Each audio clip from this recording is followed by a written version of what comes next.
Here's check on stories we're following for you today on Robin Hood Radio.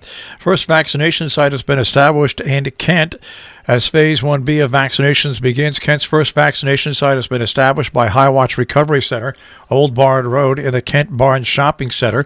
The space donated by Kent Barnes is operated by Highwatch employees and volunteers as they work to get healthcare providers registered for vaccinations. They realize there weren't a lot of options in the northwest corner, according to Jason Perillo, Highwatch Vice President. This gives folks who live and work in the area a more convenient option. To schedule appointments, register at dphsubmissions.ct.gov/online vaccine. People who are 65 or older are eligible to receive a vaccination. Those without online access can call 877-918-2224 Monday through Friday from 8 until 4:30. For information, highwatchrecovery.org. 8 more Dutchess County residents have died of COVID-19, bringing the total during the pandemic to 319. The county also reported that it had 216 more residents testing positive for the virus, bringing that total to over 16,750. The county's 7-day rolling average positivity rate was 8.01%. The number of active cases dropped by 182, and the number of hospitalized residents was down by 10. Greene County received 400 Moderna vaccines Tuesday of the 1,000 that were ordered. Quote, "If there's more coming, I have no idea," end quote, from Legislative Chairman Patrick Linger of New Baltimore. Quoting here, "I don't think there's more coming this week. Generally, they allot them and we get them on a Tuesday," end quote. Other vaccination distributors were also shorted this week. None of the area hospitals that are giving Group 1A doses received vaccines this week.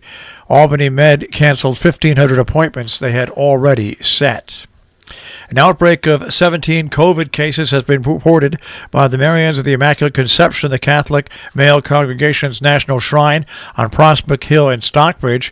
Quoting here, "Everybody is following COVID safety guidelines and complying with isolation and quarantine standards," according to the Executive Director of the Tri-Town Health Department covering Lee, Lenox, and Stockbridge. At the department's request, County Ambulance was called in last week for on-site testing for the virus. The credited Brian Andrews, president of the Pittsfield-based ambulance service, for stepping up to assist. Berkshire County saw 3 new COVID deaths as of Wednesday for a new total of 190 deaths, with the confirmed case count up by 42. Berkshire Health Systems has struggled financially in 2020 due to COVID-19, with pandemic still raging. Management is bracing for what could be another difficult, challenging year. The high cost of COVID-related care, the state-mandated shutdown when the pandemic hit, and inconsistencies in patient volume caused by the county's largest employer to absorb system-wide losses that exceeded $65 million in fiscal 2020, according to figures released by the health system. Supplemental funding from federal and state agencies helped, but still they recorded a $35 million deficit in the year-end letter to employees. They stated that it expects to receive, quote, "significantly less assistance from the government this year," end quote. Drive-through testing is happening at the North Canaan Town Hall on 100 P Street today, and once again on the 28th. It runs from 1 to 4. No charge and no appointment is necessary. The Pine Plains Free Library is hosting a Flowers into Paint workshop. That happens today, 4 until 5 p.m.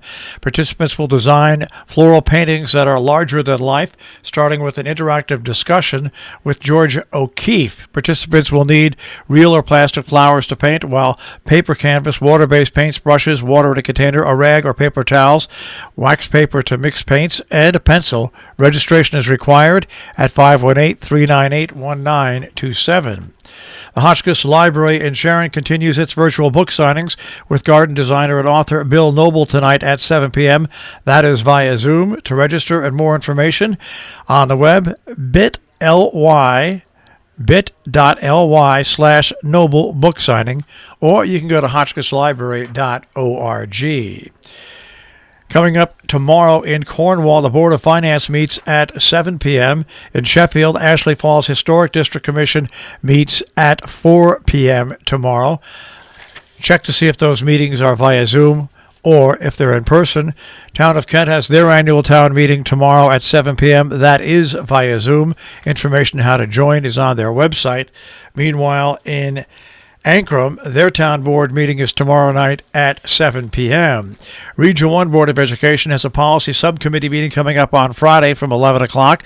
It's on Zoom. The link is at their website. William Schlesinger, President Emeritus of Cary Institute of Ecosystem Studies in Millbrook, is examining the regional impacts of rapid climate change on the eastern United States, including implications for food, forestry, and disease and sea level rise. That is going to happen Saturday at 4 p.m. To register, go to ScovilleLibrary.org. DM Hunt Library has a Zoom event, Learning to Listen Classical Music with Warren Whitaker, coming up Saturday the 23rd and Saturday the 30th at 4 p.m. Register on their Facebook page or at huntlibrary.org. The Sharon Playhouse Spotlight Gala is going virtual this year. It'll happen on Saturday at 8 p.m. Ticket donation is $25 per household. Tickets and more information and registration at SharonPlayhouse.org. Our business brief is underwritten by Morgans at the Interlaken, interlakenin.com. You'll also find them on Facebook, and by Salisbury Bank, salisburybank.com. Dow Jones Industrial Average starts off today at 31,188.38, the NASDAQ at 13,457.25, and the S&P 500 at 3851.85. We'll take a look at the tri-state forecast. That'll come your way in just a few moments.